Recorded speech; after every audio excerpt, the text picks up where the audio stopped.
testing, and then you guys test yours. Hello, this is Hyler Howard and Angie Howard. Hello. Yeah, that's perfect. Okay.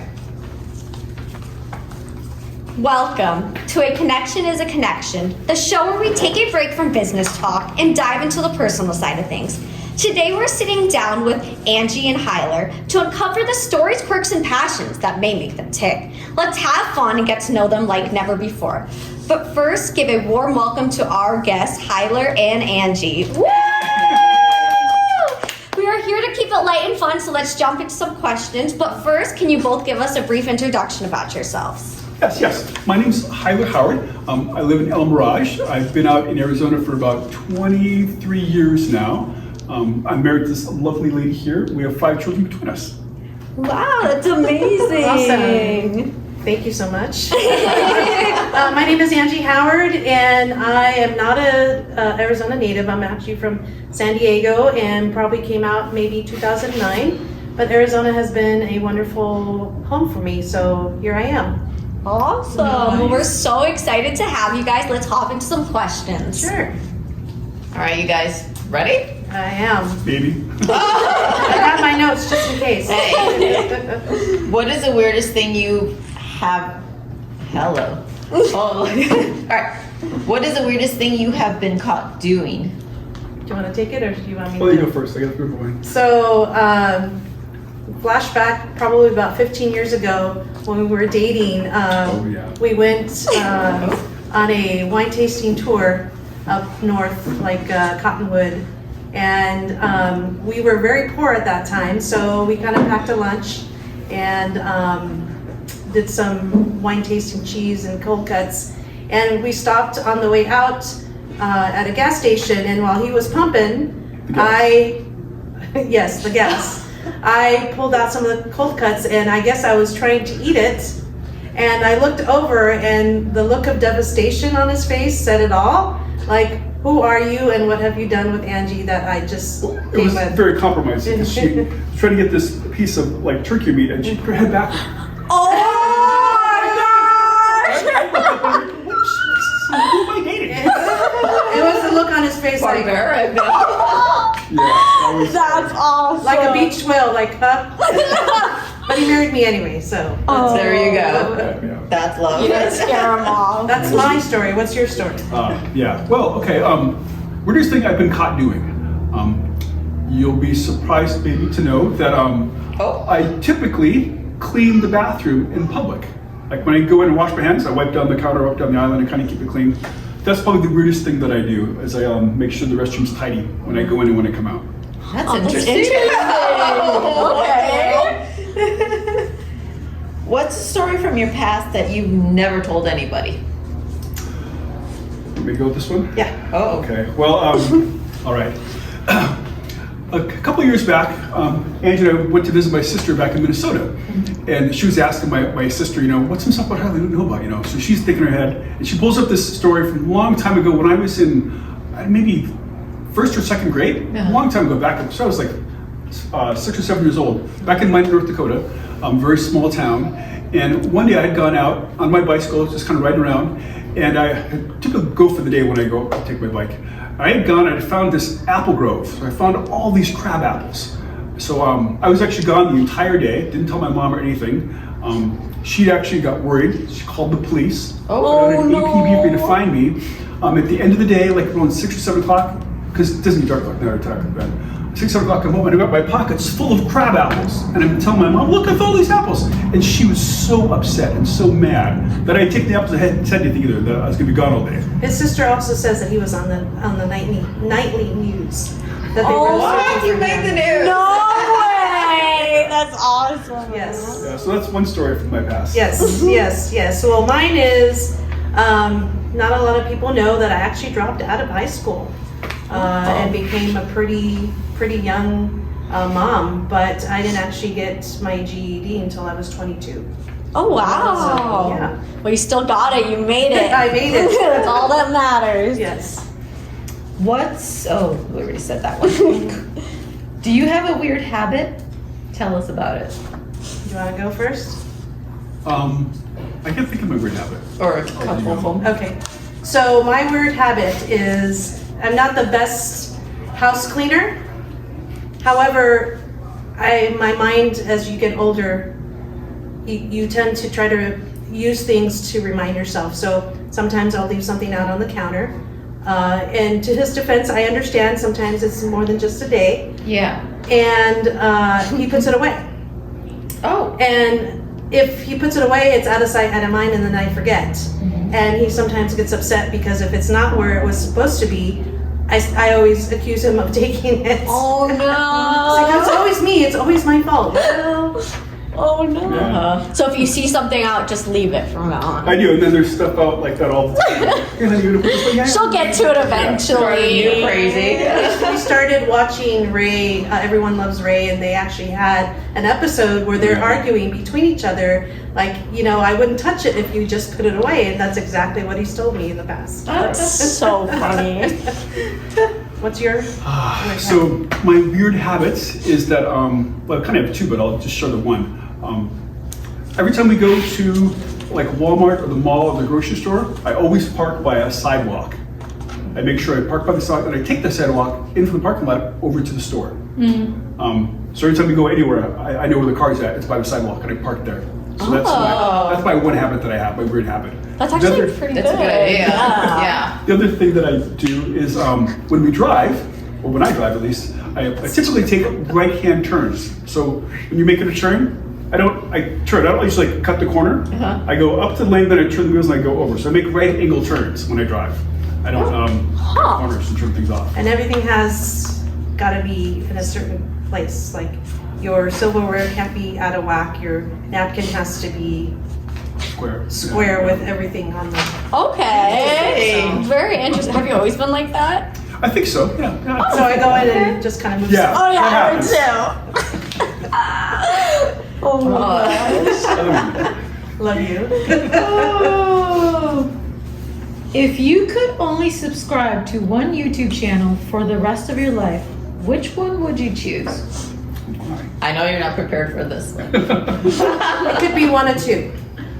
Wine, all over the world. 2, cooking, because I do enjoy cooking, and it's not just cooking, it's creativity and pouring your love into what you create.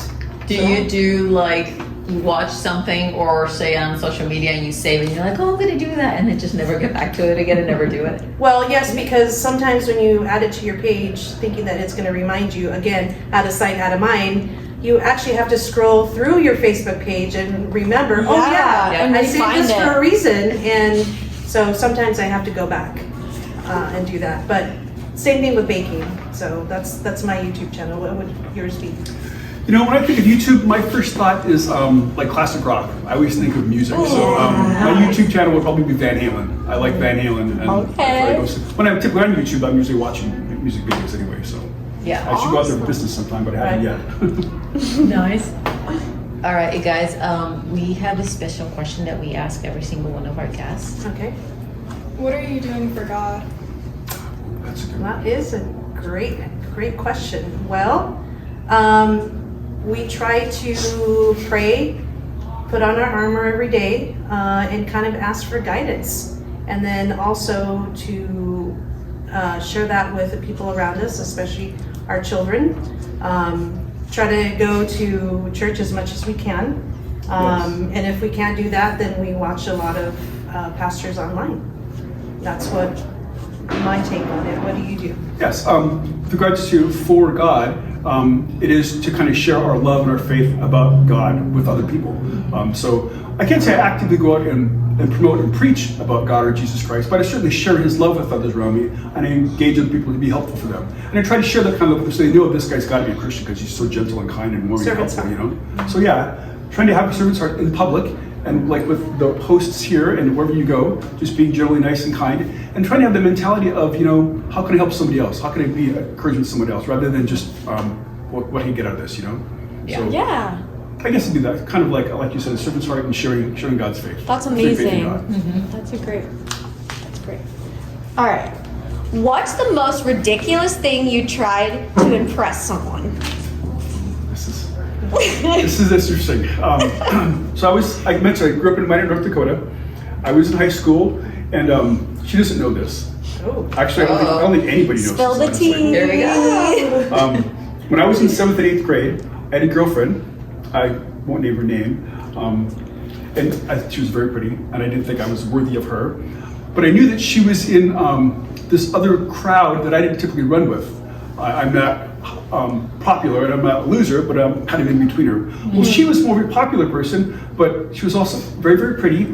And she had the reputation of being someone that liked to party with regards to drinking and alcohol and stuff like that. And so what I would do to impress her is after school, I'd go to meet her, and I'd rub my eyes really, really hard to make them red so that I looked like I was high or something. Oh my So gosh! she would be impressed and want to hang out with me.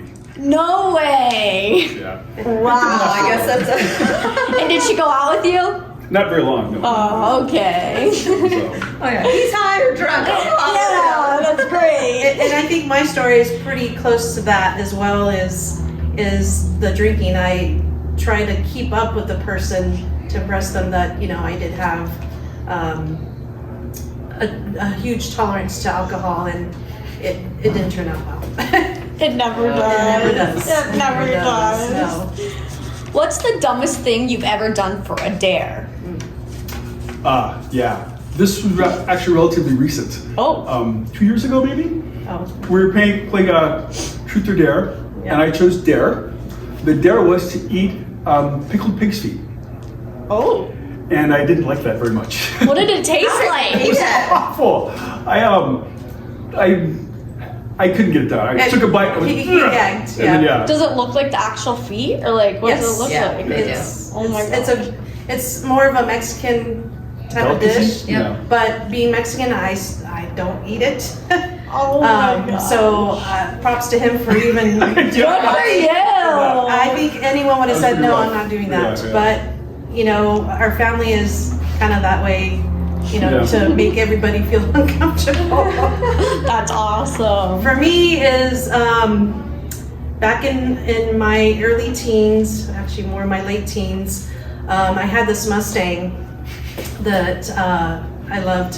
It was just a four-banger, but it was still a cool car. And I went to Fiesta Island in San Diego, out with my boyfriend at the time, who is my ex-husband. But we went there kind of late and didn't realize that they closed at 10 o'clock. So we hung out there for a while, and it was after 10 when we tried to get out. And lo and behold, the gates are closed and locked. So it was either wait until the next day To get out. to get out. Mind you, our parents don't even know that we're out here, and I know we were gonna get in trouble. So rather than getting in trouble, I decided that I was gonna go off-roading in the sand to just kind of go down the dune and up the other way. Oh my god. And that didn't work. I made it about this far in and got stuck, and we had to call our parents anyway because they had to come and tow us out. Oh my goodness. So yeah, that's my story. Wow. Yeah, that's a good story. Well, you made it out safe, right? Yes, All that yes. matters. Got grounded, but it's okay. It was worth it. Yeah. What was your biggest challenge in life?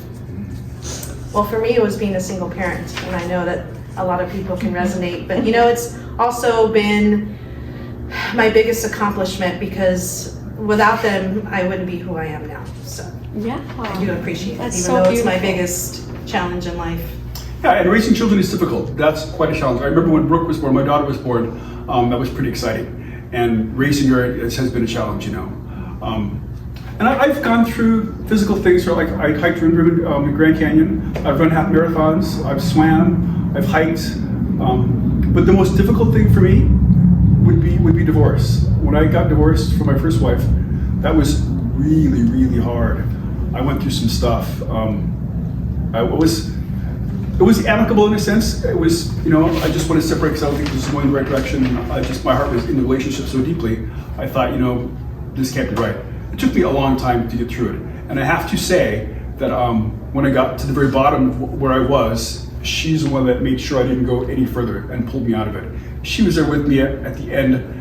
I mean, after we'd separated and I was going through this period of difficulty in my divorce, she came along. We were kind of friends. I told her my situation. She said, "Oh, I don't know about this," but she made sure that I didn't get too twisted. I got to the point where I was going to step away from my job and just quit and just kind of fall into a hole. Yeah. But she kept me from that. So that was probably in my life the toughest thing I've gone through. Wow. I have to say, the divorce, it is very difficult, and it's a death. It's a death of marriage. You have to go through the mourning stages. Yeah. Yeah. He is different, I think, because he is a man, and most men don't really know how to deal with it. But also for him, it was like a bad grade to him, like he had failed. And so he tried to wear that scarlet letter of a divorcee, and I kept telling him that, you're not alone, people have gone through it, and you have to just strip that off and just be a dad, just be, a human being, and no one is putting that scarlet letter on you other than just yourself. Yeah. And I know we're our biggest critics, but he did have a tough time, and I was there when he needed me, but also kind of, kept my distance because he had to go through that. He had to go through the mourning process. Yeah. And I could only just be there waiting for him when he asked me, for help. Yeah, I was very fortunate to have Angie come along. I really, really was. Yeah.